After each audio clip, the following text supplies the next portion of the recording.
देखो हम लोग आज जानेंगे नेचुरल वेजिटेशन के बारे में, जिसको इंग्लिश हिंदी में बोलते हैं प्राकृतिक वनस्पति।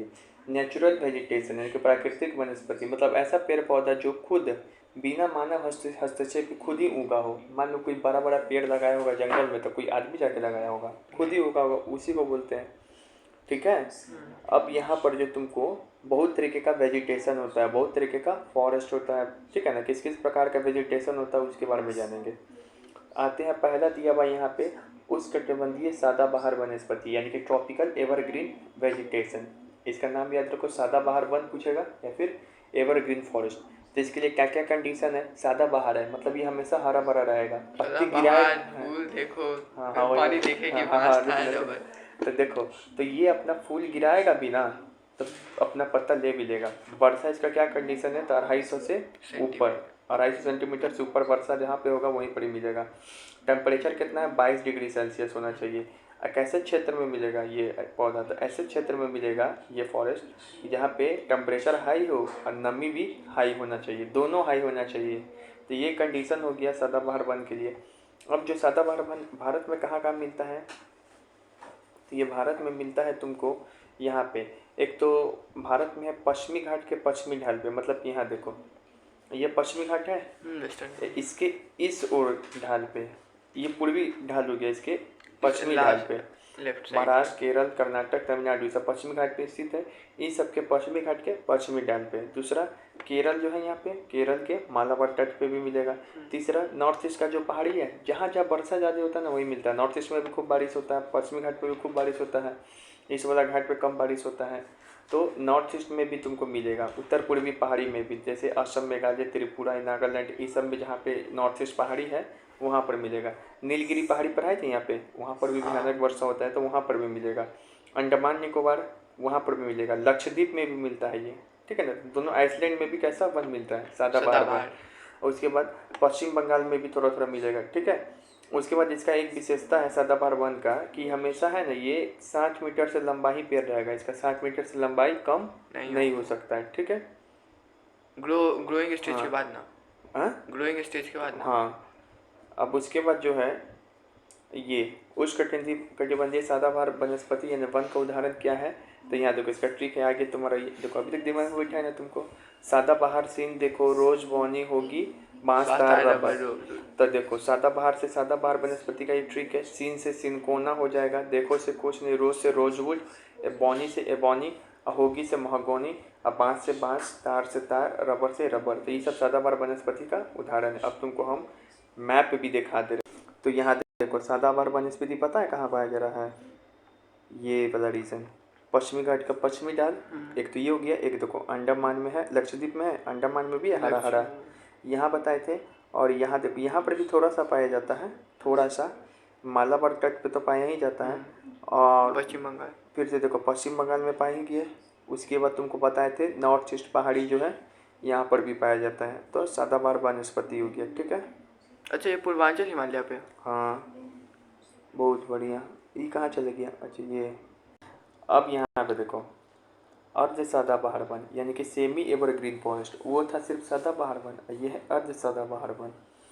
तो ये ऐसे एरिया में मिलेगा, वो मिलता था जहाँ पे 250 सेंटीमीटर से अधिक वर्षा हो रही है, यहाँ पे जहाँ पे वर्षा 200 से 250 के बीच में हो, 250 तक मैक्सिमम हो, उससे नीचे हो। वहाँ पे टेम्परेचर क्या था, 22 डिग्री से, यहाँ पे 24 से 27 डिग्री। देखो ये भी वहीं पाया जाएगा, अर्ध सदाबहार भी वही क्षेत्र में पाया जाएगा जहाँ पे सदाबहार वन पाया जा रहा था। बस उस क्षेत्र के अंदर कहीं पे थोड़ा सा कम वर्षा हो रहा होगा, हल्का सा, उससे वहाँ पर पाया जाएगा। इसमें एक ही चीज़ याद रखना है, इसका एग्जाम्पल क्या क्या है। तो अर्ध सदाबहार वनस्पति का क्या एग्जाम्पल है, तो इसका ट्रिक है कैसी हो चंपा, कैसी हो चंपा, कैसी हो चंपा। तो कैसी से केल, एक पौधा होता है, केला नहीं केल। सी से सीडार, ये भी पौधा होता है। हो से होल्क, चंपा से चंपा, चंपा फूल। हाँ चंपा से चंपा, हो से होल, सी से सीडार, के से कैसी से केल। याद हो गया। अब यहाँ पे देखो, अब हम लोग पढ़ने क्या जा रहे हैं, उष्णकटिबंधीय पर्णपाती वन।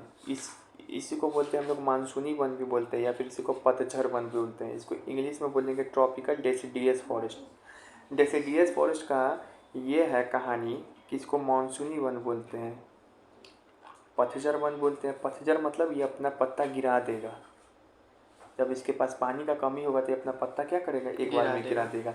सदाबहार वन पत्ता नहीं गिराता, गिराता है वो एक बार। वो मतलब क्या है, कोई आदमी है ना छोटा छोटा कभी बाल कटाए फिर उग आया तो सदाबहार हो गया, एक बार में कोई टकला हो गया तो पतझड़ वन हो गया। मतलब एक बार में सब गिराया, एक बार में सब उग रहा। तो ये ट्रॉपिकल डेसिडियस फॉरेस्ट का एग्जाम्पल, वो मतलब वो फॉरेस्ट, ठीक है। ट्रॉपिकल डेसिडियस फॉरेस्ट का यहाँ पे कितना वर्षा होना चाहिए था, 70 से लेके 200 तक, 70 से लेके 200 तक। इसका 2 कैटेगरी है। टेम्परेचर 24 डिग्री सेल्सियस होना चाहिए। तुमसे पूछा जाए भारत के सबसे अधिक क्षेत्रों में कौन सा फॉरेस्ट पाया जाएगा, तो बोलना ट्रॉपिकल डेसिडियस, पतझड़ वन, सदाबहार से भी ज़्यादा, सबसे ज़्यादा यही पाया जाता है, ठीक है। इसको मानसूनी वन भी बोला जाता है, ठीक है।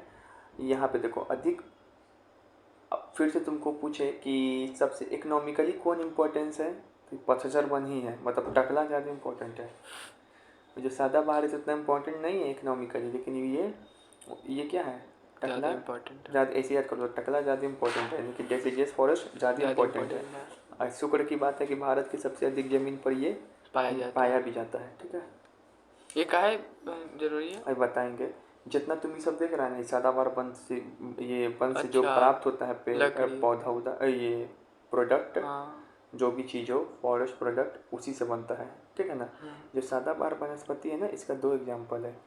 एक शुष्क पर्णपाती, पर्णपाती मतलब क्या है, जो पत्ता गिरा दे, पतझड़। एक आर्द्र पर्णपाती, इसको इंग्लिश बोलेंगे ड्राई डेसिडियस फॉरेस्ट, एक इसको बोलेंगे मॉइस्ट डेसिडियस फॉरेस्ट। याद हो गया।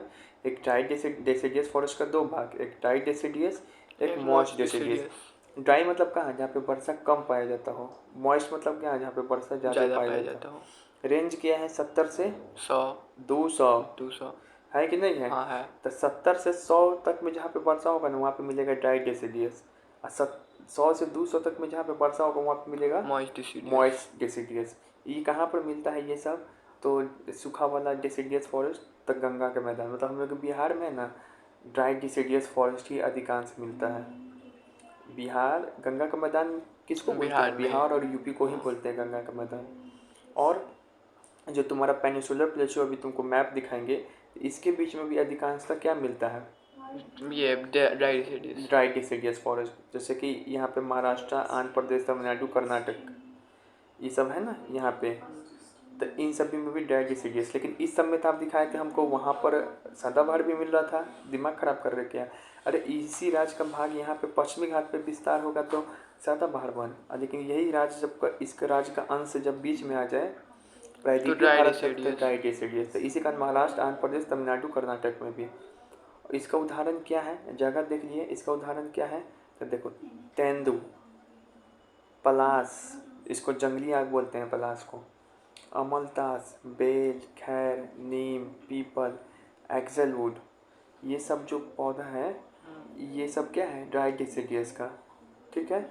मॉइस्ट डेसिडियस कहाँ से मिलता है, 100 से 200 के बीच में। इसका क्षेत्र कहाँ है, उत्तर पूर्वी राज्य, मतलब नॉर्थ ईस्ट में थोड़ा देखने के लिए मिलेगा।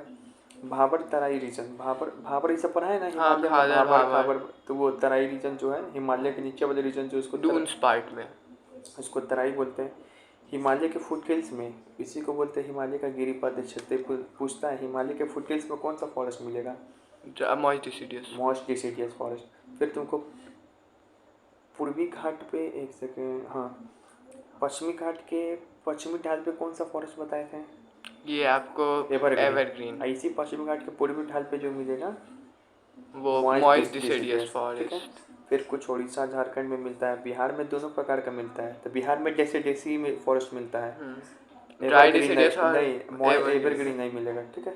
इसका एग्जांपल क्या है, तो इसका एग्जांपल याद कर सकते हो, ट्रिक ये पूछता है बहुत बार। इसका ट्रिक है SSCMCA। एस मतलब क्या होगा, साल, एस मतलब क्या होगा, सागवान, फिर एस मतलब क्या होगा, शीशम। देखो सुंदर, शीशम का लकड़ी, इसी का इम्पोर्टेंट है ये सागवान, शीशम। फिर सी से क्या होगा, चंदन, कितना इंपॉर्टेंट है, पुष्पा वाला। एम मतलब क्या होगा, महुआ, महुआ का ताड़ी पीता है तुम्हारे मामा पीते थे। सी मतलब क्या है, फिर चंदन। ए मतलब क्या है, आंवला। तो देखो इम्पोर्टेंट है कि नहीं ये फॉरेस्ट, बहुत। तो SSCMCA। SSC MCA, MCA SSC भी एग्ज़ाम है, एमसीए भी एक एग्ज़ाम एग्जाम। होता है, मास्टर इन कंप्यूटर SSC से एप्लीकेशन। कितना मतलब ठीक बनता है ना इसमें आवाज। तो ये हो गया, हो गया।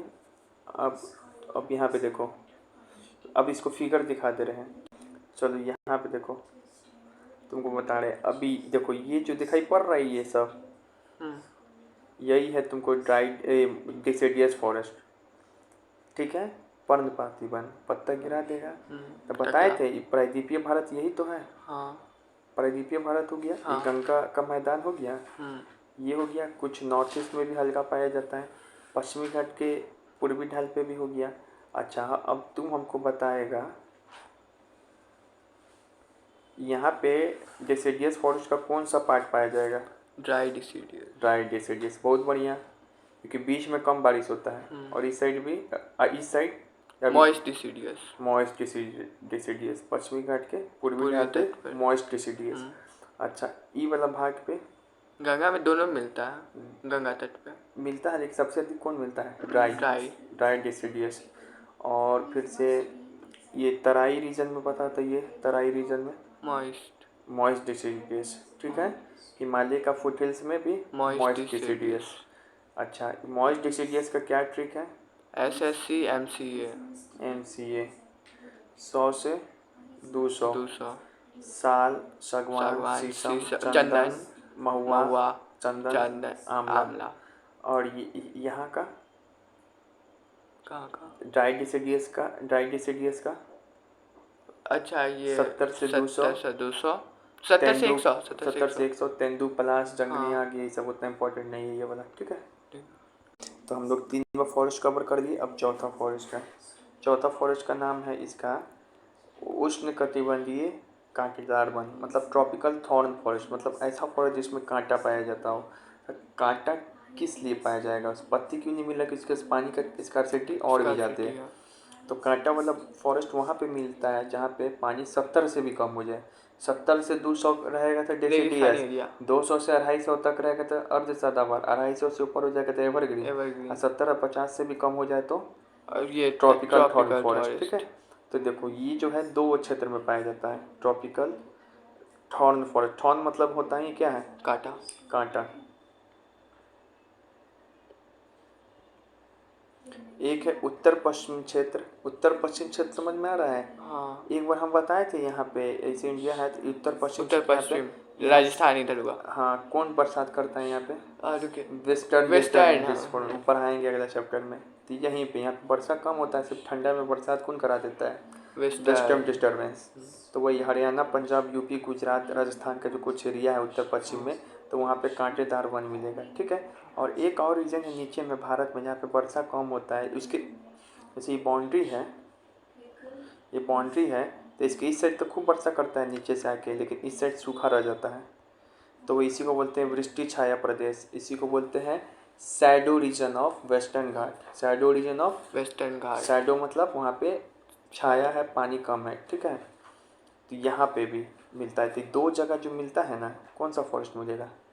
ये थॉर्न फॉरेस्ट। थॉर्न फॉरेस्ट याद हो गया। हाँ तो पूछेगा पश्चिमी घाट के पश्चिमी ढाल पे कौन सा? एवरग्रीन। पश्चिमी घाट के पूर्वी ढाल पे कौन सा? Moist deciduous. अब पश्चिमी घाट के वृष्टि छाया प्रदेश में तो ये आपको रीजन शैडो में रीजन। तो थॉर्न थॉर्न फॉरेस्ट, फॉरेस्ट। ठीक है, याद हो गया। अब थॉर्न फॉरेस्ट का क्या है ट्रिक? तो यहाँ देखो, बबूल बेल पर बैठ के खजूर खाया सियासन। बबलू जो है वो बैल पे बैठ गया। बबलू था एक, क्या किया? बैल पे बैठ गया। बैल पे बैठ गया। हालांकि हमको इस चीज़ का आश्चर्य लगा ट्रिक बनाते समय कि जो बबलू था खुद बैल था। हमको समझ में नहीं आ रहा वो किस पर बैठा है। बबलू बैल पे बैठकर खजूर खाया सियासन। बबलू से बबूल, बैल से बैल या बेर, बैट से कुछ नहीं है, एक नीम का भी जोड़ इसमें आएगा। खजूर से खजूर, और खेजरी भी एक पौधा होता है। खाया से खेजरी, सिया से उकसिया, ठीक है ना। ये सब हो गया ट्रिक। बबूल, बैर, खजूर, खजरी, एक उकसिया, ये सब कांटेदार फॉरेस्ट का एग्जाम्पल है। कैक्टस भी है इसका। कैक्टस फॉरेस्ट थोड़ी ना, पौधा ना, पौधा है। हाँ ये बात है। पानी को पौधा से यहाँ पे थोड़ी ना बात हो रहा है, यहाँ पे बड़ा बड़ा फॉरेस्ट का बात हो रहा है। पानी को एकत्र करने के लिए अपने जड़ें लंबा कौन कर देता है? पानी के लिए अपना जड़ को एकदम नीचे में एकदम दूर दूर तक भेज देगा। पानी का दिक्कत होगा तभी ना थॉर्न करेगा। फॉरेस्ट, थॉर्न कांटेदार फॉरेस्ट, फॉरेस्ट पूछेगा ये, ठीक है। पानी का दिक्कत होगा तभी ना दूर दूर भेजेगा। अब हो गया। अब हम लोग पढ़ेंगे पांचवा फॉरेस्ट, पर्वतीय फॉरेस्ट। ऐसा फॉरेस्ट जो कि तुमको पर्वत के ऊपर मिले, ठीक है। तो यहाँ पे एक सेकेंड,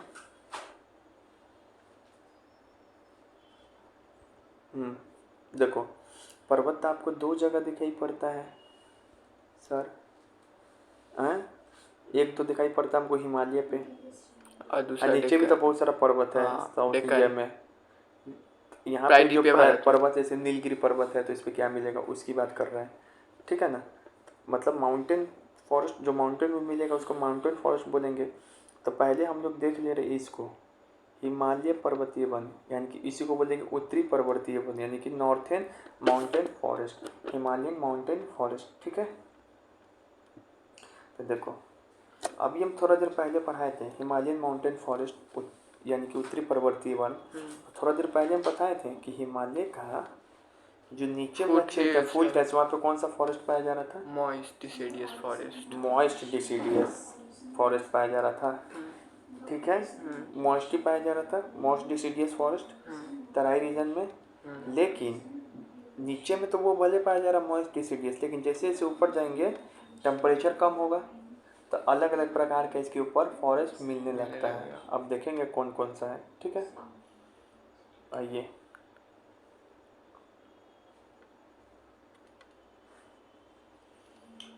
हिमालय में अगर हम लोग 1000 से 2000 की ऊंचाई पे जाएंगे ना, हिमालय का हाइट कितना है बता, तब पढ़ाए हुए। हिमालय का हाइट आपको तुमको याद 24,000 बैक पकड़ 8848 नहीं याद कराए थे इतना इजी से, अभी थोड़ा सा बढ़ गया होगा।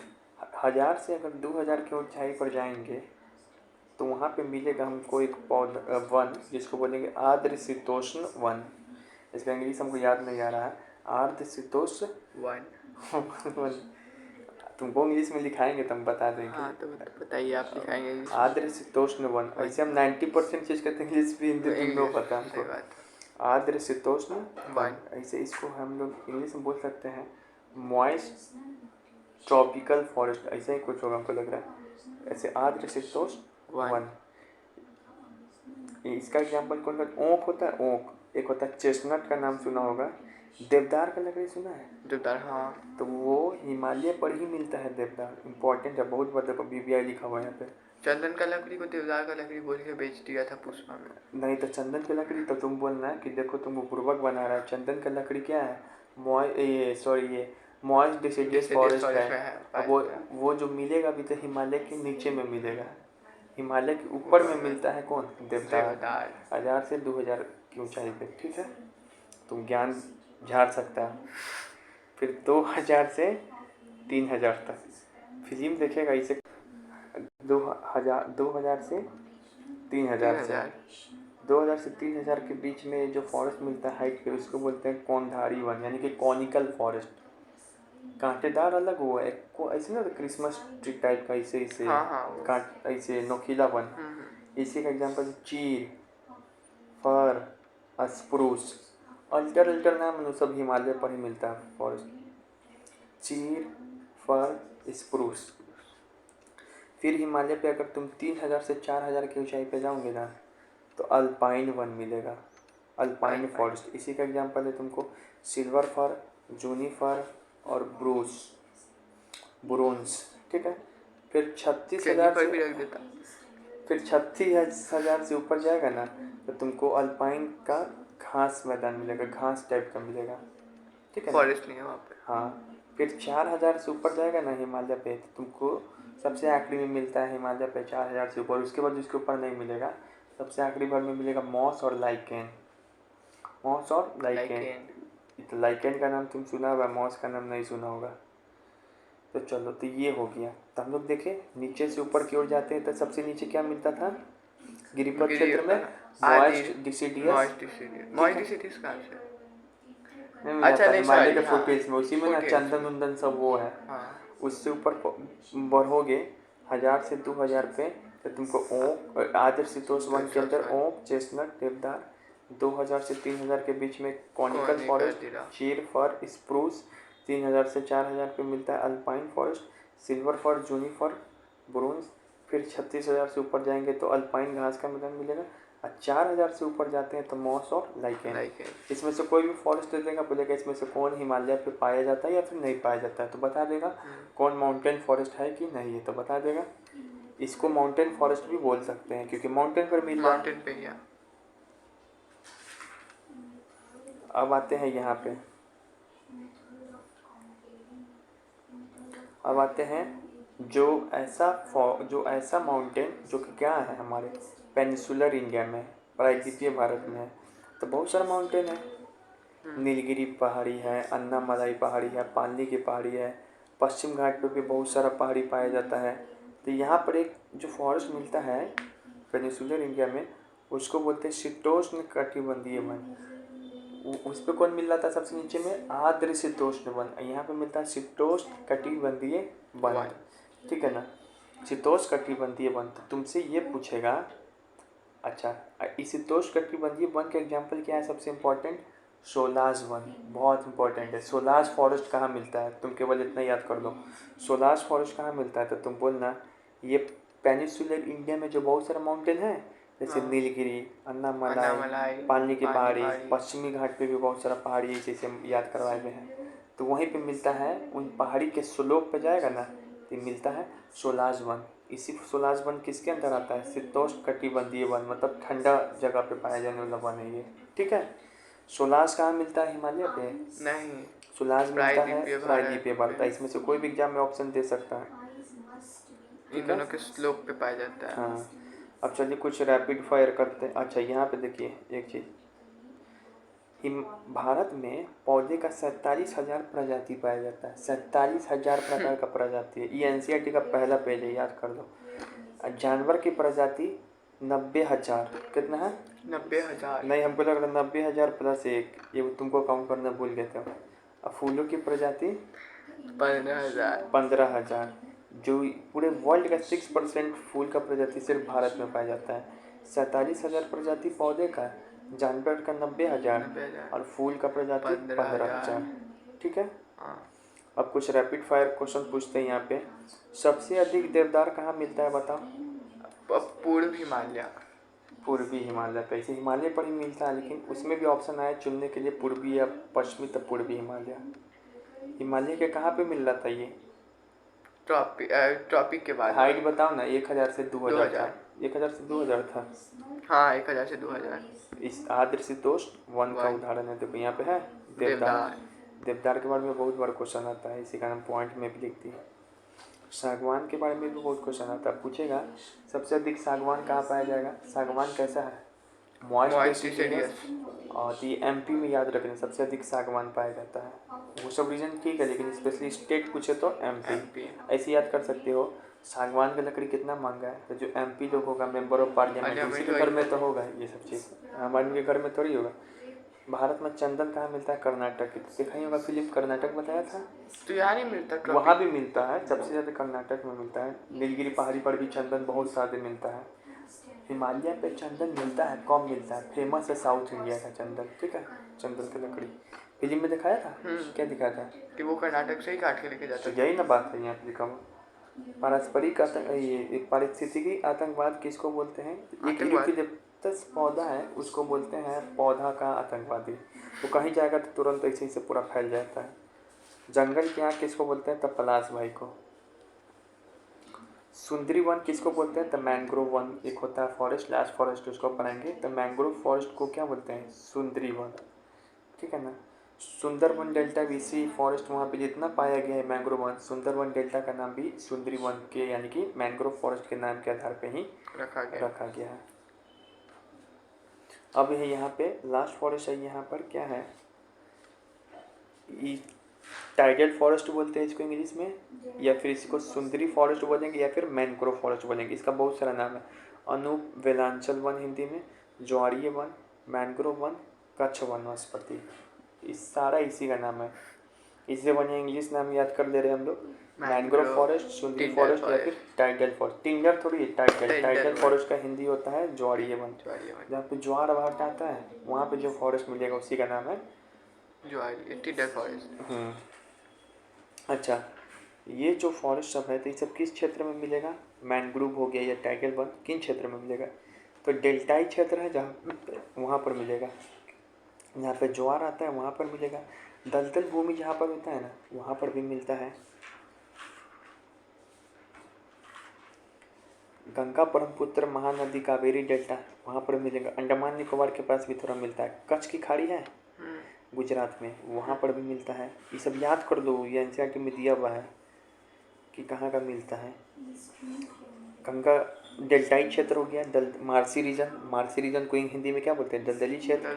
टाइडल रीजन, इसको इंग्लिश में हिंदी में बोलेंगे ज्वारी रीजन। तटवर्ती डेल्टा में कच्छ करण है गुजरात में, कच्छ है जगह, वो कच्छ की खाड़ी वहाँ पर भी मिलता है। उड़ीसा में भीतरकनिका महानदी, भीतरकनिका में पढ़ाई में बहुत मगरमच्छ मिलता है, वहाँ पर मिलता है। आंध्र प्रदेश का कोरिंगा क्षेत्र है, आंध्र प्रदेश का कोरिंगा। कम से कम तुम इतना याद रखो, इतना तुम्हारे बुक में दिया है, ये एक्स्ट्रा है, ठीक है ना।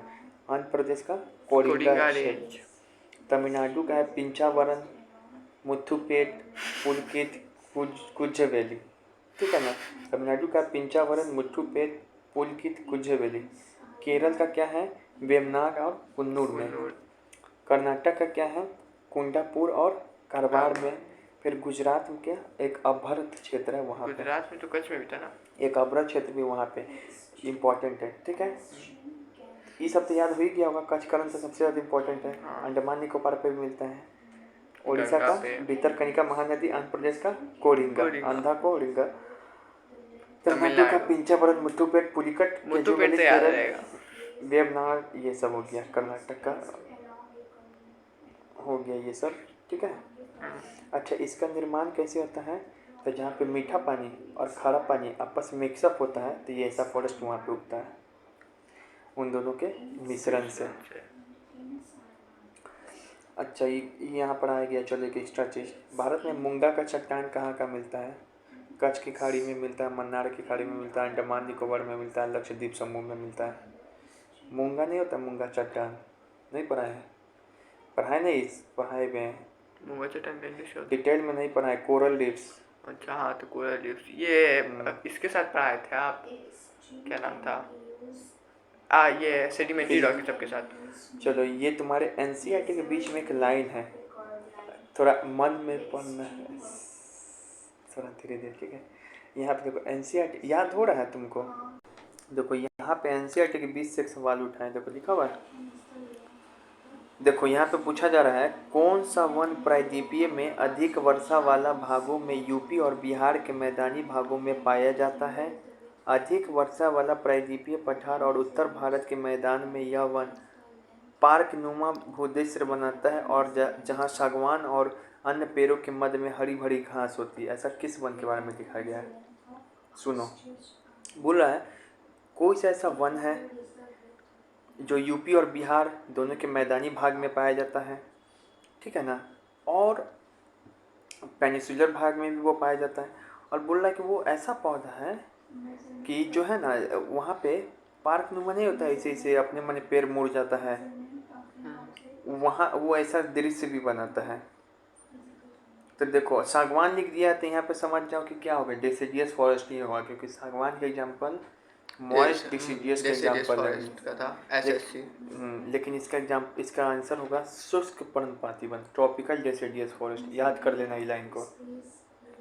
ऐसा शब्द आए कि पार्क जैसा कौन सा स्ट्रक्चर बनाता है पार्क टाइप का, तो समझ जाना बीच में का क्वेश्चन है सबसे हार्ड। तो इस सेम लाइन 11th के एनसीईआरटी में भी है और 9th में भी है। प्रूफ कर दे, देखना नहीं प्रूफ करते रहते हैं, अब हो जाए तो ये चीज़ है। तो बोलना शुष्क का इंग्लिश ट्रॉपिकल, हाँ, मॉइस्ट ये डेसिडियस फॉरेस्ट। अब यहाँ पे देखो, ये भी एनसीईआरटी का है, बीच का लाइन है। ये भले एनसीईआरटी में नहीं लिखा है तुम्हारे, लेकिन ये इतना लिख के छोड़ा हुआ है। पूछे वेटलैंड होता है, वेटलैंड होता है भारी नहीं, वेटलैंड होता है पानी जहाँ पे थोड़ा कम मात्रा में हो। उसको बोलते हैं वेटलैंड। रामसर साइट का भी पढ़ाए होंगे। भारत में आर्द्र भूमि को कितना वर्गों में रखा गया है, मतलब भारत के वेटलैंड को कितना भागों में रखा गया था, बोलना 8। कितना? 8। 8। 8 8 से आर्द्र भूमि। अब कौन कौन है, तो यहाँ पे देखो, तुम देखोगे तो साउथ में जो दक्कन का पठार है वहाँ पे कुछ पानी तुमको मिलेगा वेटलैंड टाइप का। फिर दक्षिण पश्चिम तटीय क्षेत्र में मिलेगा। राजस्थान गुजरात में दिखेगा तो खारा जल वाला भूमि मिल जाएगा। गुजरात राजस्थान के पूर्व में केवला देव जलाशय, यहाँ पे एक पार्क है केवला देव नेशनल पार्क, वहाँ पे मिलेगा। एमपी में भी वाटर रिजर्वोयर है। भारत के पूर्वी तट पे बहुत सारा डेल्टा है, ठीक है ना, चिल्का लेक है। फिर गंगा का जो मैदान है वहाँ पे ताज़ा जल मिलता है कच्छ वाला क्षेत्र में। अंडमान निकोबार द्वीप समूह के पास भी मिलेगा तुमको। कश्मीर लद्दाख का जो पर्वतीय झील है वो बुल्लर झील, ये सब नहीं होता है, वहाँ पर का बात कर रहा है ये। ब्रह्मपुत्र नदी है तो उसके आसपास भी रीजन में मिलता है। फिर हिमालय के गिरिपद क्षेत्र भी बताए हैं तो वहाँ पर भी मिलता है। तराई रीजन है, दलदली क्षेत्र है, तो वही सबको बोल रहा है। तो ये 8 रीजन है, बस तुम इतना याद रखो, 8 रीजन, ठीक है। अच्छा, देखो ये भी एनसीईआरटी में लिखा हुआ है। भारत में लगभग कितना हेक्टेयर आर्द्र भूमि, कितना हेक्टेयर पूछेगा, वेटलैंड एरिया कितना है तो बोलना, और 39 लाख हेक्टेयर। कितना है? 39 लाख हेक्टेयर। इतना। 89। अच्छा, हाँ 39। 39 है। उसके बाद भारत में चंदन की लकड़ी कहाँ मिलता है? पुष्पा। कर्नाटका। कर्नाटक। तो केरल के साथ बच्चा को फंसाता है कर्नाटक, पहला ही ऑप्शन केरल दिया रहेगा। देवदार किस प्रकार का वन है? पर्वतीय। सदाबहार वन? नहीं, डेसिडियस वन? वो आपको अष्ट वाला। हाँ, आद्रशीतोष्ण वन, बच्चा कंफ्यूजन होता है। माउंटेन फॉरेस्ट है ये, क्या है? माउंटेन पर मिलने वाला है, वो भी हिमालय के माउंटेन पे मिलता है। सोलास वो भी माउंटेन फॉरेस्ट है मगर पेनिसुलर माउंटेन का पार्ट है वो शीतलीय पेनिसुलर माउंटेन में मिलेगा स्लोप में। अब यहाँ पे देखो सारा माउंटेन पढ़ दिए, अब हम लोग पेड़ पौधा पढ़ दिए, अब जानवर की ओर घुसेंगे धीरे से, ठीक है। कितना समय भी, चलो अब हम लोग क्या है ये पढ़ेंगे। नेशनल पार्क जानता है? नेशनल पार्क किसको बोलते हैं, वाइल्ड लाइफ सेंचुरी किसको बोलते हैं, बताता। देखो अब हम लोग क्या करेंगे, नेशनल पार्क किसको बोलते हैं, वाइल्ड लाइफ सेंचुरी किसको बोलते हैं, ठीक है, इसके बारे में जानेंगे। है तो हाँ बताए एक बात थोड़ा सा। हाँ, अब यहाँ देखो नेशनल पार्क जो है और वाइल्ड लाइफ सेंचुरी में क्या अंतर है, ठीक है ना। देखो ये भी वन्य जीव संरक्षण हेतु होता है, ठीक है ना, मतलब कि पेड़ पौधे ये सब का संरक्षण, और जानवर का भी, इसमें भी वही होता है, पेड़ पौधा और जानवर का संरक्षण। लेकिन देखो नेशनल पार्क में किसी भी प्रकार का संरक्षण हो सकता है, उसमें कोई विशेष ऐसा नहीं कि विशेष महुआ के पेड़ को संरक्षण कर रहे हैं या किसी विशेष प्रकार के जानवर को कर रहे हैं। देखिए वाइल्ड लाइफ सेंचुरी में किसी विशेष प्रकार प्रजाति को संरक्षण करते हैं, इसमें ओवरऑल सब मिला जुला रहता है, ठीक है। दूसरी बात, जो तुम्हारा नेशनल पार्क है किस एक्ट से बना है, तो एक वाइल्ड लाइफ प्रोटेक्शन एक्ट कल पढ़ाएंगे 1972 में आया था, वो वाइल्ड लाइफ को संरक्षण देने के लिए भारत में, तो उस एक्ट के तहत राज्य सरकार नेशनल पार्क घोषित कर सकता है। मतलब अगर यहाँ पे नीतीश जी चाहें किसी एरिया को नेशनल पार्क घोषित करना है तो इस एक्ट के तहत कर सकता है। सिंपली वाइल्ड लाइफ सेंचुरी का भी यही कहानी है, नीतीश जी चाहे तो किसी एरिया को वाइल्ड लाइफ प्रोटेक्शन एक्ट के तहत किसी को वाइल्ड लाइफ सेंचुरी घोषित कर सकता है, ठीक है ना। तो इसमें सेंटर का रोल है नहीं, स्टेट का रोल है। सेंटर और कुछ उसमें कर सकता है लेकिन घोषित कौन कर रहा है, स्टेट, ठीक है। नेशनल पार्क की सीमाएं निर्धारित और परिभाषित होती है कि हाँ इतना पूरा बॉर्डर लाइन ये सब देखा जाता है इसमें, ठीक है। मोर रिस्ट्रिक्टेड एरिया है ये, यहाँ पे देखो लिखा हुआ भी है। राष्ट्रीय उद्यान यानी कि नेशनल पार्क में किसी भी मानवीय गतिविधि की अनुमति नहीं है, यानी कि तुम ह्यूमन सेटलमेंट नहीं कर सकते, तुम कोई चीज़ जल्दी उठा नहीं सकते वहाँ से। नेशनल पार्क का ये सब कहानी है। वो जा सकता है, जाता नहीं घूमने नेशनल पार्क में, घूमने जा रहा है लेकिन कोई एक्टिविटी नहीं कर सकते, ठीक है ना। नेशनल पार्क को एक वाइल्ड लाइफ सेंचुरी में कभी नहीं बदला जा सकता है। तुम सोचेगा कि नेशनल पार्क आज है तो इसको कल हमको वाइल्ड लाइफ सेंचुरी घोषित कर दे, तो ये नहीं हो सकता है, ठीक है। IUCN का यहाँ पे जो है ना लेवल 2 का जानवर संरक्षित होता है IUCN का, आज ये पढ़ेंगे IUCN तो बताएंगे। और यहाँ पे वाइल्ड लाइफ सेंचुरी में IUCN का लेवल 3 का जानवर संरक्षित होता है, ठीक है ना। और यहाँ पे वाइल्ड लाइफ सेंचुरी में तुम ह्यूमन एक्टिविटी कर सकते हो, लेकिन अनुमति से। वहाँ अनुमति भी नहीं मिलेगा, कुछ कर भी नहीं सकते हो। इसमें देगा इसलिए भी। बात बोला जाता है कि नेशनल पार्क ज़्यादा प्रतिबंधित प्रोहिबिटेड एरिया है वाइल्ड लाइफ सेंचुरी के एरिया में। ठीक है, याद रहेगा। सेम IAS के सवाल में पूछा गया था इंटरव्यू में, देखेगा अभी। ठीक है, ये हो गया। अब हम लोग क्या पढ़ेंगे, बायोस्फीयर रिजर्व के बारे में। बायोस्फीयर रिजर्व क्या है, तो देखो national park wild life sanctuary समझ गए। एक नेशनल पार्क मान लो यहाँ पर है किसी इलाका में, वाइल्ड लाइफ सेंचुरी उसी शहर में यहाँ पर है, तो इन दोनों को मिला के हो सकता है और भी नेशनल पार्क हो यहाँ पे हैं, बहुत सारा नेशनल पार्क होगा, वाइल्ड लाइफ सेंचुरी होगा। तो इन सारे इलाका को मिला के मान लो ये सारा इलाका हो गया, ठीक है, देख रहा है गोल गोल। तो इन सारे इलाकों को मिला के अगर हम कोई एक नया एरिया बना सकते हैं पूरा को मिला के, इसी को बोल देंगे बायोस्फीयर रिजर्व। ठीक है, बायोस्फीयर रिजर्व की जरूरत क्यों पड़ी, जब नेशनल पार्क था ही, वाइल्ड लाइफ सेंचुरी से जानवर का संरक्षण हो रहा था ही, तो बायोस्फीयर रिजर्व इस कारण बनाया जाता है ताकि जानवर और आदमी एक दूसरे को समझ सके, साथ रहते हुए भी। नेशनल पार्क में तो एकदम अलग कर दे रहा है। इसमें क्या है, इसमें देखना कुछ अनुमति मिलेगा ग्रेजिंग करने का, कैसा एरिया है तब समझ में आएगा कॉन्सेप्ट इसका। तो जानवर और आदमी एक साथ रह सके इसके लिए। ठीक है, तो बायोस्फीयर रिजर्व को क्या बोलते हैं, जैव मंडल आरक्षित या फिर जैव मंडल निश्चय। बायोस्फीयर रिजर्व शब्द का सबसे पहले कौन प्रयोग किया था, तो एडवर्ड स्विस एक साइंटिस्ट थे, वैज्ञानिक, उसी का प्रयोग किए थे। बायोस्फीयर रिजर्व क्या है, तो बहुत सारा बायोडाइवर्सिटी है हमारे आसपास, बहुत तरीके का जानवर, उसी को बोलते हैं बायोडाइवर्सिटी। बहुत तरीके का पेड़, उसी को बोलेंगे बायोडाइवर्सिटी। उसके बहुत सारा क्षेत्र है जहाँ पे बहुत प्रकार के अलग अलग प्रकार के जानवर उस सबको संरक्षित किया जाता है। और एक बायोस्फीयर रिजर्व के अंदर बहुत सारा नेशनल पार्क, बहुत सारा वाइल्ड लाइफ सेंचुरी भी शामिल हो सकता है। तो दोनों से बड़ा क्षेत्र है, ठीक है ना। ऐसे तब भारत में टोटल 18 बायोस्फीयर रिजर्व है, जिसमें से 12 बायोस्फीयर रिजर्व को यूनेस्को एक प्रोग्राम चलाता है। यूनेस्को पता है ना, UN की संस्था है, जैसे लाल किला है, इसको विश्व धरोहर स्थल घोषित कर दिया है।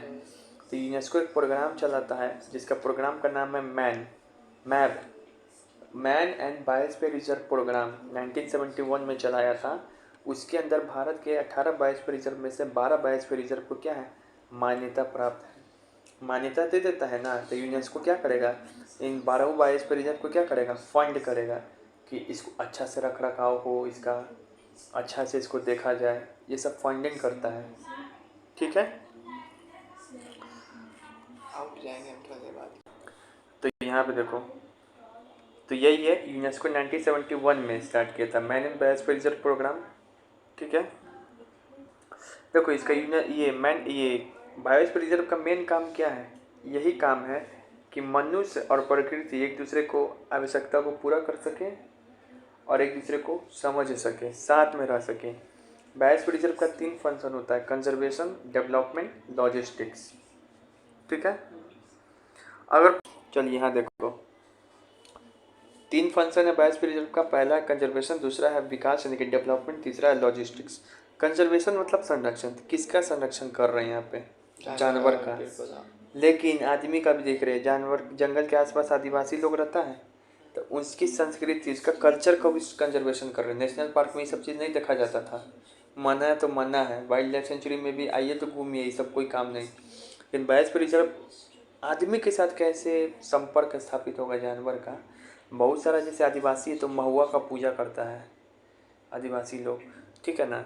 बिहार में से आम और इमली का पूजा होता है, पेड़ का। NCERT में ये लिखा है, कभी आए ना सवाल तो बोलना आम और इमली, तुलसी नहीं, वो तो हम लोग करते हैं, लेकिन NCERT के अनुसार आम इमली दिया हुआ है, ठीक है ना। तो उसके आदिवासी कल्चर है, उसका संरक्षण हो, जानवर का संरक्षण तो होगा ही, इसलिए बोलते हैं लोग, बोलेगा आम करेगा ही। अब फिर विकास है, डेवलपमेंट। यहाँ पर क्या है कि आसपास का जो एरिया होगा बायोस्फीयर रिजर्व में, जो इसके अंदर का, तो इसका सामाजिक विकास हो सके, आर्थिक विकास, पर्यावरणीय विकास हो सके। लॉजिस्टिक्स, इसके ऊपर भी काम करते हैं। लॉजिस्टिक्स मतलब क्या है कि यहाँ पे देखो, यहाँ पे जो रिसर्च सेंटर स्थापित किया जाएगा, अभी तुमको दिखाएंगे बायोस्फीयर रिजर्व का स्ट्रक्चर, तो इसके रिसर्च सेंटर है वो स्थापित होता है बायोस्फीयर रिजर्व में। जैसे एक होता है कोर एरिया, फिर एक और एरिया होता है, एक और एरिया होता है, वो स्लाइड अभी फिट नहीं हो पाया, इसको कल दिखाएंगे। तो ये जो कोड एरिया होता है ये सब होता है। यहाँ पे दिखाएंगे क्या होता है, रिसर्च होता है, जानवर के ऊपर देखा जाता है, जानवर कैसे करता है बिहेव। तो ये सब रिसर्च वाला ये सब भी काम कहाँ होता है, बायोस्फीयर रिजर्व में होता है। नेशनल पार्क में ऐसा एरिया 3 वो नहीं बांटा गया है, जबकि इसमें बांटा गया। तो यही सब बायोस्फीयर रिजर्व और कल बताएंगे, इसमें सेट नहीं हो पाया। हम लोग दूसरे टॉपिक पे आ जाते हैं, बायोडाइवर्सिटी। क्या है? बायोडाइवर्सिटी। बायोडाइवर्सिटी या फिर बायोडाइवर्सिटी हॉटस्पॉट। सबसे पहले समझो कि बायोडाइवर्सिटी क्या है। तो मान लो कि अगर कहीं पे एक साथ एक एरिया में 25 प्रकार का, मतलब कितना बहुत प्रकार का अगर जानवर या पेड़ पौधा एक साथ मिल जाए ना, तो इसको बोलते हैं बायोडाइवर्सिटी। डाइवर्सिटी मतलब होता ही है अलग अलग चीज़। तो बायोडाइवर्सिटी का विचार कौन दिया, बायोडाइवर्सिटी हॉट स्पॉट का विचार? तुम बोलना, तुम 1988 में नॉर्मन मायर्स या मेयर्स करके एक आदमी था, वो दिया बायोडाइवर्सिटी हॉट स्पॉट का एरिया। इंडिया में टोटल 4 वो बायोडाइवर्सिटी हॉट स्पॉट है। मतलब बायोडाइवर्सिटी और भी जगह है इंडिया में, लेकिन ये 4 जगह कुछ ज़्यादा ही है, इसी कारण इसको हॉट स्पॉट एरिया बोलती है। और कौन कौन सा है? ईस्टर्न हिमालय, एक ईस्टर्न हिमालय, वेस्टर्न है ईस्टर्न हिमालय, और एक है वेस्टर्न हिमालय प्लस श्रीलंका, इन दोनों को मिला के। और एक वेस्टर्न हिमालय कहाँ जाएगा, श्रीलंका कहाँ जाएगा? ये बात सही है, लेकिन हमको कन्फ्यूजन लगा, कुछ लिखा गया वेस्टर्न घाट है क्या है? हाँ। अच्छा देखते हैं, ठीक है, रुक जाओ देखते हैं। यहाँ पे बायोडाइवर्सिटी हॉट स्पॉट है। एक तो ये वेस्टर्न घाट पे है, वेस्टर्न घाट। फिर एक क्या है, हिमालय, ईस्टर्न हिमालय। फिर और कौन है, यहाँ पर है जो है, ये तो ईस्टर्न हिमालय का ही अंग है। एक और रीजन है जिसको बोलते हैं इंडो बर्मा रीजन, म्यांमार का और इंडिया का कुछ भाग। एक बोलेंगे अंडमान निकोबार के आसपास है सुंडालैंड। क्या है? सुंडालैंड। तो ईस्टर्न हिमालय, फिर वेस्टर्न घाट प्लस श्रीलंका का रीजन, नीचे का इंडो बर्मा, और एक सुंडालैंड है। ये 4 वो बायोडाइवर्सिटी हॉट स्पॉट है इंडिया में, याद रहेगा। कौन सा घाट है, ईस्टर्न की वेस्टर्न? कौन सा हिमालय, ईस्टर्न की वेस्टर्न? ईस्टर्न। अब चलो, अब हमको किसी कैसे हम कह दिए ये जो रीजन है यही बायोडाइवर्सिटी हॉट स्पॉट है और कोई नहीं है। इसका क्राइटेरिया है, जो नॉर्मन मोयर्स है ना, वो बोला अगर 3 वो चीज़ है किसी जगह पे तो वही क्राइटेरिया है बायोडाइवर्सिटी हॉट स्पॉट कहने का। एक तो 15,000 एंडेमिक वेस्कुलर प्लांट होना चाहिए। इंडेमिज्म मतलब समझ में आता है?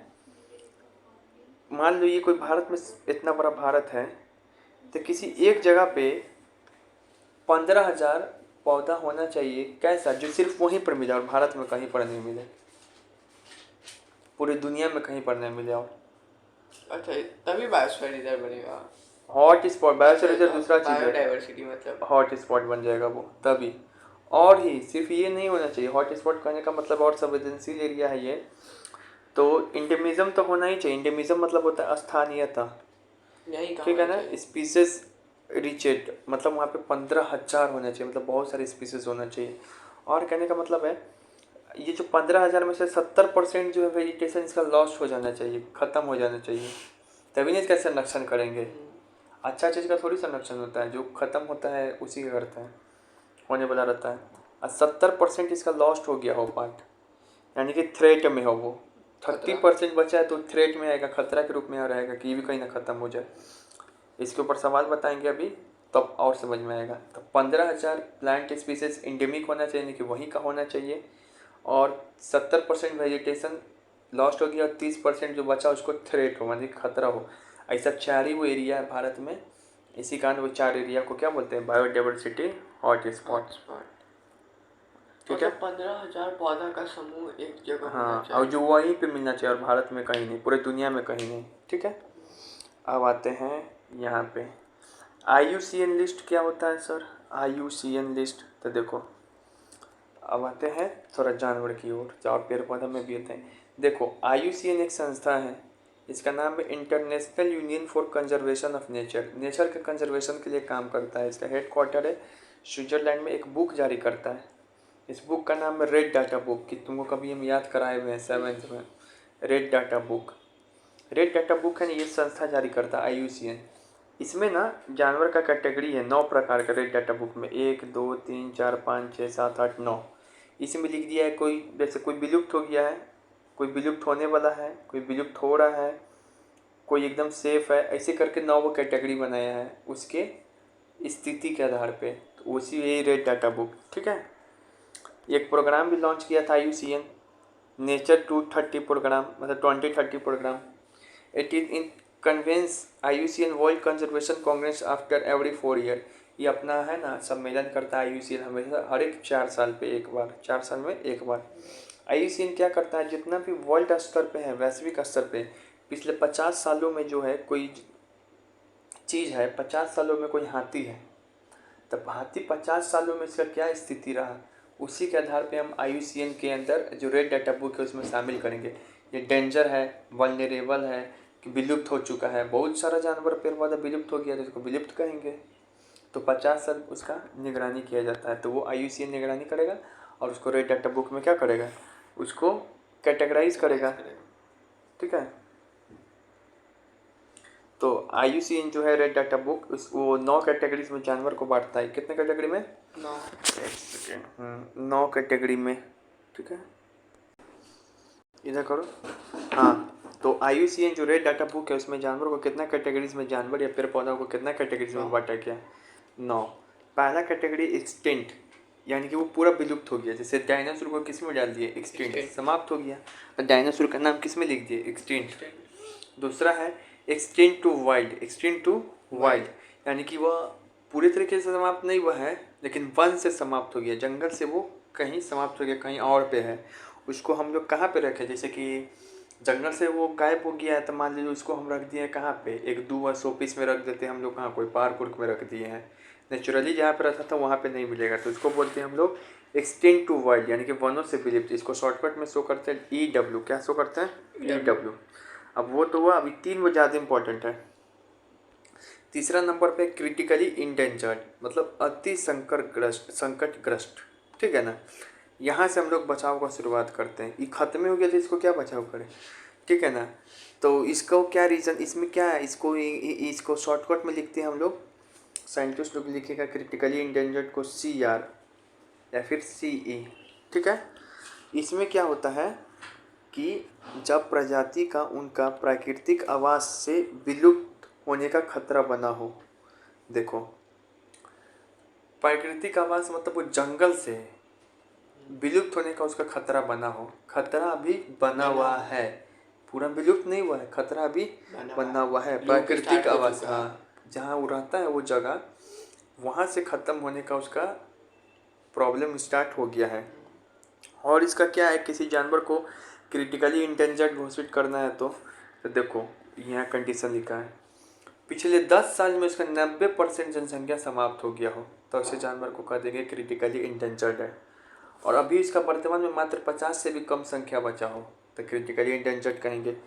और आने वाले 10 साल में 50% उसका और ख़त्म हो गया होगा, 25 बचेगा फिर, तो ऐसे जानवर को क्या कहेंगे? Critically endangered. इंडेंजर्ड क्या है? तो इंडेंजर्ड को कहते हैं हिंदी में संकटग्रस्त, मतलब जो प्रजातियों का वनों से विलुप्त पर खतरा बना हो। वो प्राकृतिक आवास से विलुप्त होने का खतरा है, मतलब विलुप्त तो हो ही जाएगा, विलुप्त दोनों में शब्द है। वो प्राकृतिक आवास से, नेचुरल हैबिटेट से, आइए फॉरेस्ट से। अब इसका क्या है, तो पिछले 10 साल में ये 70% समाप्त हो गया। वो 10 साल में 90% समाप्त हो गया था जनसंख्या, ये 10 साल में 70%, अभी 250 बचा हो इसका संख्या, आने वाले तुमको 20 साल में 20% और समाप्त हो जाएगा। तो ये क्या बोलेंगे? इंडेंजर्ड में है। अभी इंडिया का बहुत सारा है, एलिफेंट टाइगर इसी के अंदर है, तो समझ जाओ टाइगर को तो 10 साल में 70% समाप्त हो चुका हुआ है, ठीक है। वल्नरेबल, हाँ, वल्नरेबल क्या है? वल्नरेबल मतलब वी, इसको डिनोट करेंगे वी। जो प्रजाति वनों में संकटग्रस्त हो, मतलब ये विलुप्त तो नहीं होगा, लेकिन इसका स्थिति क्या है? गड़बड़ है। अभी विलुप्त होने वाला शब्द इसमें वल्नरेबल में नहीं, लेकिन संवेदनशील है। इसका जनसंख्या कम हो रहा है, लेकिन ऐसा नहीं कि तुरंत विलुप्त हो जाएगा, ठीक है। हाँ, संवेदनशील है। जो प्रजाति वनों में संकटग्रस्त हो, मतलब उसका जनसंख्या कम हो रहा हो, कोई बीमारी हो रहा हो, जब कुछ भी हो रहा हो, उसको हैबिटेट नहीं मिल पा रहा हो अच्छा, जगह होगा नहीं मिल पा रहा हो, अच्छा इसी का डेंजर में हो।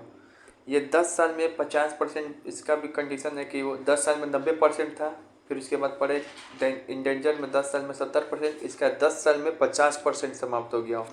जनसंख्या अभी 1000 बचा हो, आने वाले 100 साल में 10% और इसका समाप्त हो जाएगा, मतलब कि 900 बचेगा आने वाले 100 साल में इसका जनसंख्या, ठीक है।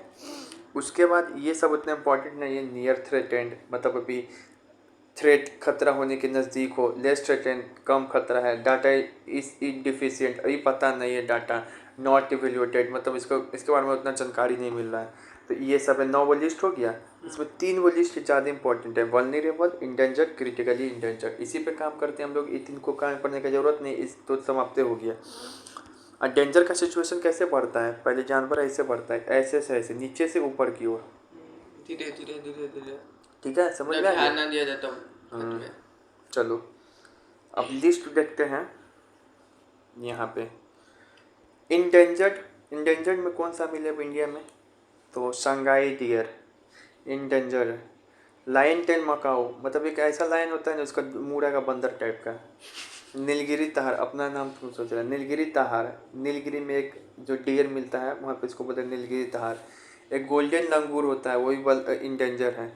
हेप तेंदुआ मतलब कि कोल्ड लेपर्ड, गैंगेटिक डॉल्फिन है, बिहार का राष्ट्रीय पशु है, पशु नहीं क्या बोलेंगे, बिहार का डॉल्फिन कुछ है बिहार में यहाँ पे।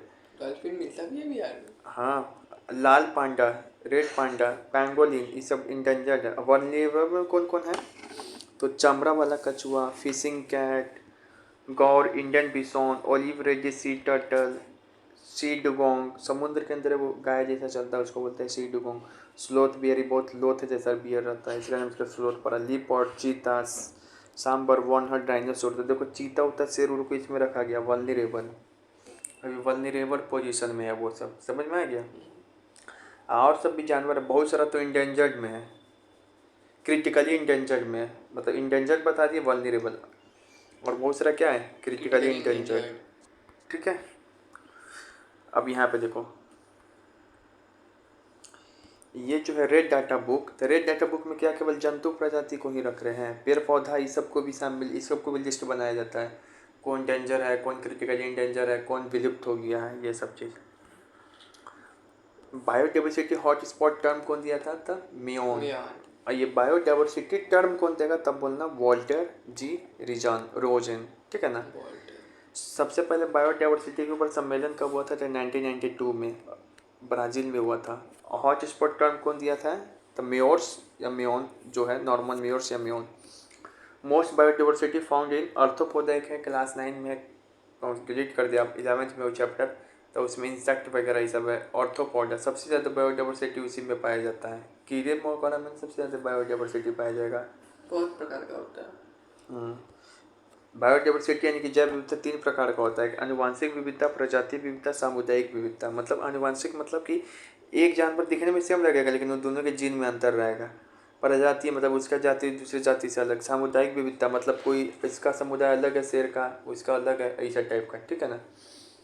फिर से जो बायोडाइवर्सिटी है इसका जो हम लोग माप सकते हैं 3 प्रक्रिया से, अल्फा विविधता, alpha diversity, beta diversity, gamma diversity. Alpha diversity में क्या मानते हैं, तो जितना प्रजाति उसका संख्या गिन लेते हैं। बीटा डाइवर्सिटी में कैसे नापेंगे कि यहाँ पे बायोडाइवर्सिटी जितना उस सबका नेचुरल हैबिटेट है ना, आवास रहने का घर, वहाँ से कितना ही लोग का विस्थापन हो रहा है, जा रहा है एक जगह से दूसरी जगह, उसको नाप लेते हैं। गामा बायोडाइवर्सिटी में क्या नापते हैं, तो भौगोलिक क्षेत्र जो एरिया है उसको नाप लेते हैं, ठीक है ना। इसमें भी अल्फा बीटा गामा। तो अल्फा में क्या नापते हैं, उसकी पूरा उसका संख्या गिन लिए प्रजाति का। बीटा में आवाज से कितना विस्थापन दर है, एक जगह से दूसरी जगह जा रहा है। गामा में वो भौगोलिक एरिया, जोग्राफिकल एरिया नापते हैं, ठीक है। अब यहाँ पे आओ, अब कुछ सवाल देखते हैं बनता है कि नहीं। Which one of the following is the preparing in the natural mosquito repellent, मतलब मॉस्किटो भगाने के लिए कौन सा चीज़ यूज़ करते हैं। देखा लेमन ग्रास चाय में भी रख के पीते हैं, इसको याद कर जाओ, और इससे मॉस्किटो भी भगा सकते हैं, ठीक है। ये सवाल तुम बताएगा। चलो, the red data book publish by the IUCN यानी कि international union for conservation of nature and, ये बात सही है, कंटेन लिस्ट ऑफ, क्या लिस्ट करता है, endemic plant and animal species present in biodiversity hotspot, ये करता है कि नहीं करता है? नहीं एंड 9 कैटेगरीज में एंडेमिक शब्द कहीं पे बताए हैं? नहीं नहीं ना। फिर यहाँ पर क्या है, फिर यहाँ देखो threatened plant and animal species हाँ। करता है, हाँ, जो ऐसा प्लांट स्पीसीज जो थ्रेटेड है, हाँ, ठीक है ना। खतरे में। कोई हॉट स्पॉट की बात नहीं कि जो हॉट स्पॉट में शामिल रहेगा पेड़ पौधा उसी को IUCN में लिस्ट में शामिल करेंगे, ऐसा कुछ नहीं है, ठीक है। इसी का पहला गलत है। हाँ, जो खतरे में है उसको शामिल करते हैं IUCN में, और जो खतरे में उसको तो उसमें भी शामिल करते थे बायोडाइवर्सिटी हॉट स्पॉट में भी। लेकिन एंडेमिक बायोडाइवर्सिटी कहीं ऐसा डेटा है बुक में मेंशन नहीं है। नहीं है, वो सब हॉट स्पॉट बनाने का क्राइटेरिया ये बता रहा है, पहला वाला समझ में आ रहा है, बायोडाइवर्सिटी हॉट स्पॉट का। तीसरा, protected site for conservation of nature and natural resource in various country, site को थोड़ी कंजर्व करता है, नहीं। जानवर को ना कंजर्व करता है, उसके जगह को थोड़ी ना कंजर्व IUCN कहता है कि ये वाला जगह हिमाचल प्रदेश हो गया वल्नरेबल, ऐसा थोड़ी बोलता है, जानवर को ना बोलता है। तो सिर्फ 2 सही है, ठीक है। ओनली 2।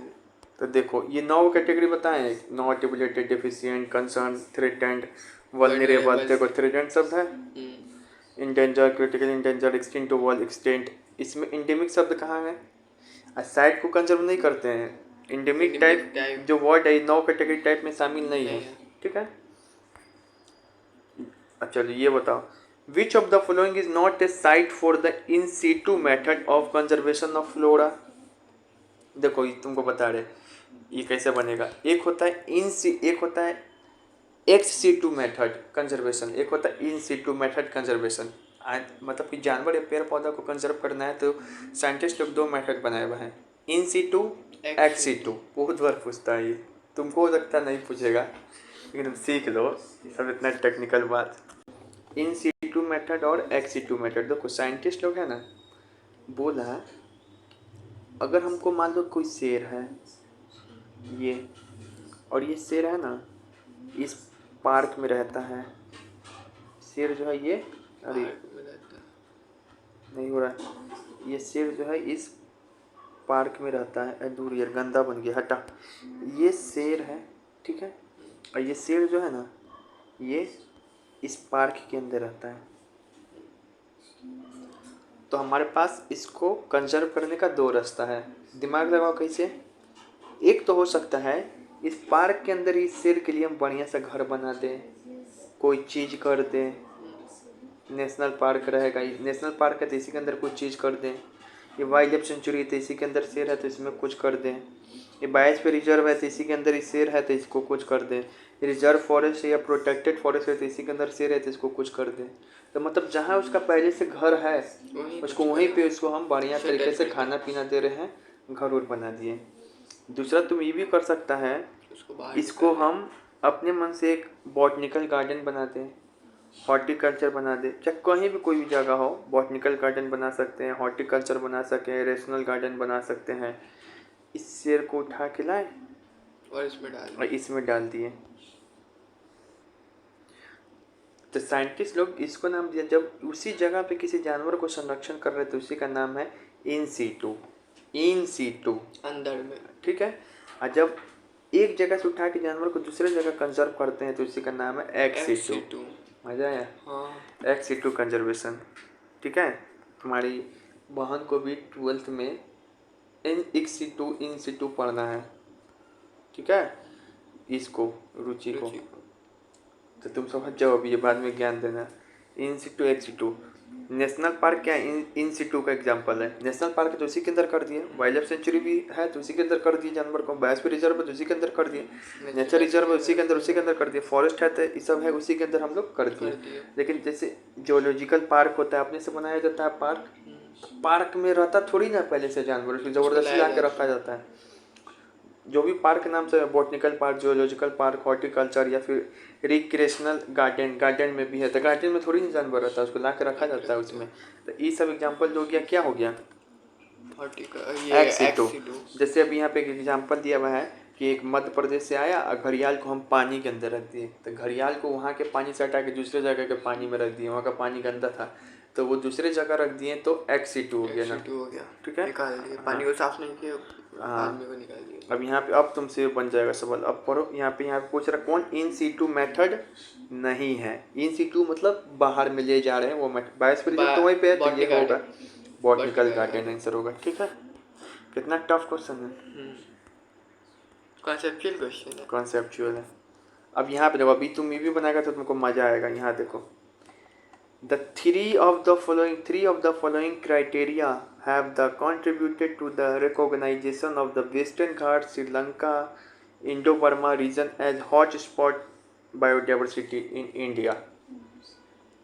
कौन, जैसे बोल रहा है यहाँ पे कि जो तीन ऐसे तो 4 रीजन है बायोडाइवर्सिटी हॉट स्पॉट का, लेकिन बोल रहा कि हम वेस्टर्न घाट को, जो श्रीलंका वाला है, इंडो बर्मा रीजन है, इस सबको इंडिया में क्यों हॉट स्पॉट रीजन के रूप में चुना गया, क्या कारण है इसमें से, यही बताना है। क्या कारण है बताओ। स्पेशल एक तो बताया था, मेयर्स बताया था 15,000 वेस्कुलर ट्री मिलना चाहिए, 70% तो 15,000 पहली बात तो बोल दिया। तो बहुत सारा स्पीसीज का मात्रा है कि नहीं, तो स्पीसीज रिचनेस होगा, वेजिटेशन डेंसिटी, वहाँ पे पेड़ पौधा इसी कारण बहुत जाते हैं नहीं ना, वैरायटी भी मिलना चाहिए, तो इससे कोई मतलब नहीं है। एंडेनिज्म होना चाहिए कि वहीं पर मिले और कहीं नहीं मिले। इथेनॉल बॉटनिकल इम्पोर्टेंस ऐसा नहीं है, ये भी नहीं होगा। इसका मतलब ये बोलना चाह रहा है कि वो इम्पोर्टेंट है, मान लो कोई पेड़ है इम्पोर्टेंट है तो उसको संरक्षण करो, और जो पेड़ कम इम्पोर्टेंट है उसको कोई ध्यान नहीं दो, ऐसा थोड़ी है, वो सब नहीं देखा जाता है। जो थ्रेटन हो रहा है वो कहीं और नहीं मिल रहा है तो उसको करना पड़ेगा। इम्पोर्टेंस से कोई मतलब नहीं है, भले उसका इम्पोर्टेंस हो चाहे नहीं होती, ये भी गलत है। थ्रेट परसेप्शन, हाँ थ्रेट उसको हो रहा है, 70% लॉस हो चुका है, 30% थ्रेट है, ये भी हो जाएगा। छठा देखो, adaptation of flora and fauna to warm and humid condition, मतलब ऐसे फ्लोरा और फोना को कंजर्व करेंगे या हॉट स्पॉट बायोडाइवर्सिटी के अंदर वो क्राइटेरिया है जो कि गर्म कंडीशन में रहता है, वो गर्म में रहे ठंडा में रहे, उससे क्या मतलब है, कंजर्व तो करना ही है। अगर वो थ्रेट में है, स्पीसीज रिचनेस है और इंडिनिज्म है तो करेंगे, तो क्या आंसर होगा, केवल 1, 3, 5 सही है। मेयर्स क्रिएशन, ठीक, क्राइटेरिया बताया था बायोडाइवर्सिटी लोकेट करने के लिए। कितना भी जोर सवाल है। भारत में जैव विविधता अधिनियम कब आया, बायोडाइवर्सिटी एक्ट, तो बोलना 2002 में, दोनों में जैव विविधता, दो क्या विविधता, दोनों में कोई विविधता नहीं है, इसे याद कर सकते हो। फिर से यहाँ पे देखो, यहाँ पे पूछता है कि भारत में जैव विविधता की कमी का मुख्य कारण क्या है, मतलब बायोडाइवर्सिटी इंडिया में बहुत है, लेकिन इसकी कमी का, इसका जो डेंजर में जा रहा है इंडिया में बायोडाइवर्सिटी, इसकी कमी का सबसे प्रमुख कारण क्या है, सबसे मेन कारण पूछे तो, सबसे मेन कारण तो देखो, क्या पर्यावरण प्रदूषण है, कोयला मतलब धुआं वो निकल रहा है, वो विदेशी प्रजातियों का प्रस्तुतिकरण, मतलब कि पहले से कोई प्रजाति है उसके सामने हम बाहर से कोई ला के प्रजाति को उगा दिए, जानवर को ला दिए, तो विदेशी वाला उसको मार दिया, ऐसा हो सकता है, लेकिन हम क्यों लाएंगे उसे जानवर को जो मार ही जाएगा उसे। अत्यधिक दोहन, इससे भी नहीं है। प्राकृतिक पर्यावास का विनाश, देखो जंगल काट दे रहे हैं तो बेचारा कहाँ जाएगा। तो हॉट स्पॉट का विनाश होने का भारत में सबसे ज़्यादा कारण क्या है, ये वाला, कि उसके आवास को ही क्या कर दे रहे हैं हम लोग, काट दे रहे हैं, नेचुरल हैबिटेट को ख़त्म कर दे रहे हैं। अब आई ये है ट्रेन का बुक यहाँ से स्टार्ट हुआ, ठीक है ना, वो 9th तक था। यहाँ पर है, the people of Alwar district in Rajasthan declare their own set of rules for the protection of. देखो एक बार हुआ क्या चीज़ था ना, एक बार हुआ क्या था यहाँ पे कि राजस्थान में है, राजस्थान के अलवार में है एक सरिस्का टाइगर रिजर्व, एक टाइगर रिजर्व है राजस्थान के अलवार डिस्ट्रिक्ट में, सरिस्का टाइगर रिजर्व। गवर्नमेंट है ना, गवर्नमेंट है वहाँ पे माइनिंग का आदेश दे दिया, नहीं ना होना चाहिए माइनिंग वहाँ पे, नेचुरल, एक तो नेचुरल पार्क है, टाइगर रिजर्व, सब पे ऐसे भी अनुमति करना भी तो अनुमति लेके करे वहाँ की जनता से, चाहे ऐसे भी कोई माइनिंग करेगा तो वहाँ पे गलत होगा ही जानवर के साथ, चाहे आसपास लोगों के साथ ही, ठीक है, नेचुरल हैबिटेट डिस्टर्ब हो जाएगा उससे। तो वहाँ का क्या किया ना, वहाँ पे सबसे ज़्यादा ब्लैक बक मिलता था, ऐसे तो पूरे वाइल्ड लाइफ को वहाँ पे कंजर्वेशन हो, इसके लिए आंदोलन किया वो लोग। तो उसके लिए क्या किया ना कि जो अलवार डिस्ट्रिक्ट है राजस्थान का, इस सरिस्का टाइगर रिजर्व का नाम बदल के क्या रख दिया, भैरवधो ढाकब सेंचुरी, अपने नाम से क्या किया, टाइगर रिजर्व को सेंचुरी घोषित कर दिया। अच्छा, वाइल्ड लाइफ सेंचुरी, हाँ, वो टाइगर रिजर्व है तो उसमें प्रोटेक्शन थोड़ा कम है, वाइल्ड लाइफ सेंचुरी घोषित कर दिया, तो उसमें भी प्रोटेक्शन है, नेशनल पार्क में तो और जाती है। तो अपने मन से वो नाम इसका चेंज करके घोषित कर दिया। तो वहाँ का लोग अपने विरोध प्रदर्शन जारी करने के लिए, ऐसे तो राज्य सरकार करता है ना, तो कि राज्य सरकार ही माइनिंग करवा रहा था तो कैसे करेगा सेंचुरी घोषित उसको, तो सेंचुरी घोषित कर दिया। तो ये सब अपने आवाज़ ऐसे दिखा रहा है कि ये क्वेश्चन दिखा रहा है कि कैसे लोग भी सजग हैं अपने पर्यावरण के प्रति। तो किसके प्रति वो वहाँ पे ज़्यादा प्रोटेक्शन की मांग कर, ब्लैक बक था, उसके लिए लोग संवेदनशील था। ब्लैक बक टाइगर होता है? नहीं, ब्लैक बक होता है, ब्लैक बक डियर नहीं होता जो काला ही सोना हिरन सामान के अच्छा, हाँ, वो सब टाइप का दिया हिरन। था जिसने उनका। फिर यहाँ पे देखो, ये भी 10 का क्वेश्चन है, where was the first resolution on joint forest management passed. Joint forest management passed मतलब कि देखो, उसको ज्वाइन कर देना। नहीं देखो, कहने का मतलब है ऐसे तो फॉरेस्ट रिजर्व करना तो सरकार का ही काम है, लेकिन सरकार क्या किया ना, सरकार किया कि हमको उतना समय नहीं है, तो हम वहाँ के लोकल कम्युनिटी उसके आसपास को उसको दे दे रहे फॉरेस्ट रिजर्व करने के लिए कि तुम देखो। बदले में लोकल कम्युनिटी को बोला कि तुम उस फॉरेस्ट को देखो, उसके आस जो टिम्बर मिलेगा या नॉन टिम्बर प्रोडक्ट मिलेगा आसपास, जो पेड़ पौधा, इस पेड़ पौधा नहीं मतलब जो लकड़ी उकड़ी गिरते रहता है, उस सब तुम लोग यूज़ करना, उसमें से कोई चीज़ होगा, फल उल भी होगा तो यूज़ करना, लेकिन तुम वहाँ के फॉरेस्ट को बचाओ।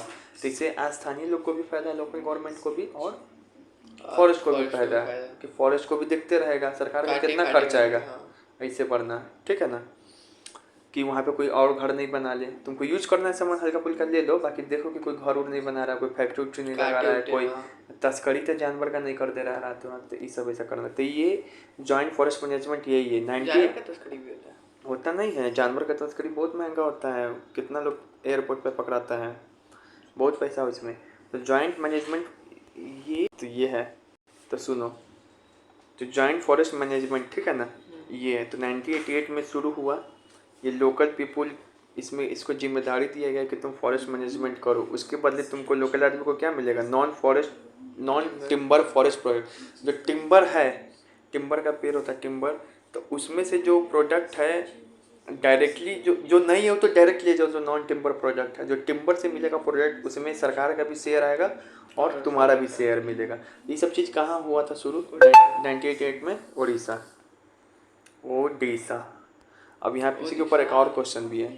Joint forest management depend on the formation of local village institution that undertake the protection activities mostly on degraded forest land management by the forest department. सही है, लोकल विलेज पीपल को नहीं दिया गया था कि आप देखिए उसके अंडरटेकन में प्रोटेक्शन उसका देखिए, तो ये सही है स्टेटमेंट, और सही आएगा 10th में क्वेश्चन, 10th का क्वेश्चन है।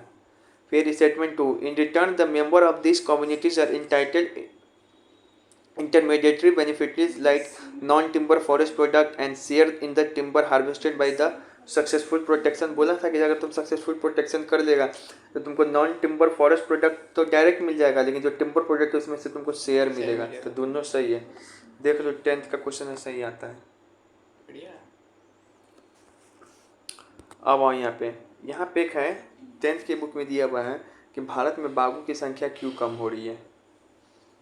तो तुमको 4 ऑप्शन दिया जाएगा तुमको, लेकिन ये तो पता है पोचिंग ऑफ ट्रेड, मतलब कि इसको शिकार करके इसका तस्करी किया जा रहा था, ये तो सही है, इसके कारण तो हो ही रहा है, ठीक है ना। नहीं, इसके कारण तो हो ही रहा बाघों की संख्या कम। श्रिंकिंग ऑफ हैबिटेट, ये तो सबसे बड़ा कारण है यहाँ पे भारत में, हैबिटेट खत्म हो रहा है। Depletion of prey base species, मतलब कि मान लो कि इसको कोई मार दे रहा है, जानवर को, टाइगर को, ये भी कारण हो सकता है। कोई फॉरेस्ट इन्वेजन भी आ जा रहा है तो मार दे रहा है। चौथा कारण तुमको लगता है कि ऐसे ही होगा, ग्रोइंग ऑफ वुमेन पॉपुलेशन, इस कारण टाइगर का संख्या कम हो रहा है। इससे क्या हाँ, लेकिन ये है, यही बात पढ़ाना चाह रहा है, ऑप्शन में यही दिया रहेगा। नहीं पढ़ोगे तो तुमको लगेगा कि पॉपुलेशन बढ़ रहा है, टाइगर से क्या मतलब है। पॉपुलेशन बढ़ रहा है तो घर उड़ भी तो बना रहा है, जंगल में जाकर घर बना दे रहा है, उसके आसपास भी पूरा कर दे रहा है। जानवर सब शांति जगह बना रहता है, इतना शोर शराबा इंडस्ट्री है, तो उससे सारे जानवर का क्या हो रहा है, आदमी बढ़ रहा है लेकिन जानवर घट रहा है। तो याद रखना यही कॉन्सेप्ट है, ठीक है। अब पता रहता तो कुछ ही सोचेगा, ठीक है, यही सिखाना था। इसी कारण सरकार क्या है, प्रोजेक्ट टाइगर 1973 में है। ऐसे कल प्रोजेक्ट और पढ़ाएंगे, याद करा देंगे। यहाँ देखो, ये हो गया, 2 पेज और है। यूनेस्को है ना, नेचुरल साइट घोषित करना उसका आदत है, मतलब कि ताजमहल है तो प्राकृतिक साइट थोड़ी है, मतलब कि विश्व धरोहर स्थल है, लेकिन कल्चरल साइट है ना वो, मतलब कि पेड़ पौधे से उसको थोड़ी ना मतलब है। तो तुमको लगता है यूनेस्को सिर्फ ताजमहल को घोषित करता है, ये रेड फोर्ट को तुमको, कुतुब मीनार, ये सब को दिया हुआ है तुमको विश्व धरोहर स्थल घोषित किया? नहीं, नेचुरल साइड यानी कि प्राकृतिक स्थल को भी धरोहर स्थल घोषित किया हुआ है। वो तो कल्चरल हो गया प्राकृतिक, जैसे कि बहुत सारे नेशनल पार्क है, जैसे काजीरंगा नेशनल पार्क। ये जो है तुमको असम में है। यहाँ पे एक सिंग वाला राइनोसोर मिलता है। तो ये भी, ये जो है ना यूनेस्को, भारत का ऐसे याद रखो 6 वो नेचुरल साइट घोषित किया हुआ यूनेस्को। मतलब यूनेस्को पैसा दिया हुआ है कि इन जो नेशनल पार्क है ये सब जो है इसको सुरक्षा दिया जाए। ऐसे तो सबको सुरक्षा दिया, कि यूनेस्को की तरफ से 6 को पैसा मिला हुआ है। काजीरंगा नेशनल पार्क, केवला देव नेशनल पार्क, ये राजस्थान में, ये मॉन्ट्रेस रिकॉर्ड में भी शामिल है केवला देव। मानस नेशनल पार्क, ये तो बहुत सुना होगा, असम में है। सुंदरबन नेशनल पार्क तो बहुत नामी है, ये टाइगर है यहाँ पे, एशियाटिक लाइन्स। नंदा देवी, ये भी नेशनल पार्क उत्तराखंड में, सुना होगा। पश्चिमी घाट जो है ना, ये तो 5 नेशनल पार्क है। हाँ, पश्चिमी घाट है ना, यहाँ पे इंडिया का सबसे ज़्यादा पेड़ पौधा मिलता है यहाँ पे, हिमालय के बाद पश्चिमी घाट पे, क्योंकि बरसात डायरेक्ट यहाँ पे स्ट्राइक करता है जब पढ़ाएंगे मानसून ये सब। तो इसको भी संरक्षण मिला हुआ है, किसको? यूनेस्को की तरफ से। तब इतना किसको किसको, इसको कैसे याद करेंगे? तो इसका ट्रिक है NMKWS। नमक, WS। एन से क्या होगा? नंदा देवी। एम से क्या होगा? मानस। के से काजीरंगा। के से केवला देव नेशनल पार्क। W से कौन था? वेस्टर्न घाट। एस से सुंदरबन। ठीक है, एक लास्ट स्लाइड बस, ये देखो यहाँ पे एक हार्ड क्वेश्चन करा दे रहे हैं थोड़ा सा, ठीक है। यहाँ पे देखो, आप क्या अंडरलाइन किए? राष्ट्रीय जैव विविधता प्राधिकरण यानी कि NBA भारत की कृषि संरक्षण में किस प्रकार सहायक है? देखो, इतना हॉट स्पॉट तुमको पढ़ा दिए। देखो, एक है ना, बायोडाइवर्सिटी को संरक्षण के लिए सरकार प्रयास किया है भारत में। तो एक प्राधिकरण यानी कि अथॉरिटी बना दिया, एक संस्था बना दी, उसी का नाम है राष्ट्रीय जैव विविधता प्राधिकरण यानी कि नेशनल बायोडाइवर्सिटी अथॉरिटी। इसका काम है कि भारत में किस तरीके से जो बायोडाइवर्सिटी इसको संरक्षण किया जा सके। तो इसका 2 काम है। NBA जो है, जो भी जैव चोरी होता है, मतलब बायोडाइवर्सिटी से संबंधित कोई भी चीज़ चोरी वगैरह होगा तो वो नहीं होने देगा। वो चोरी को क्या करता है? रोकता है। तो ये स्टेटमेंट सही है।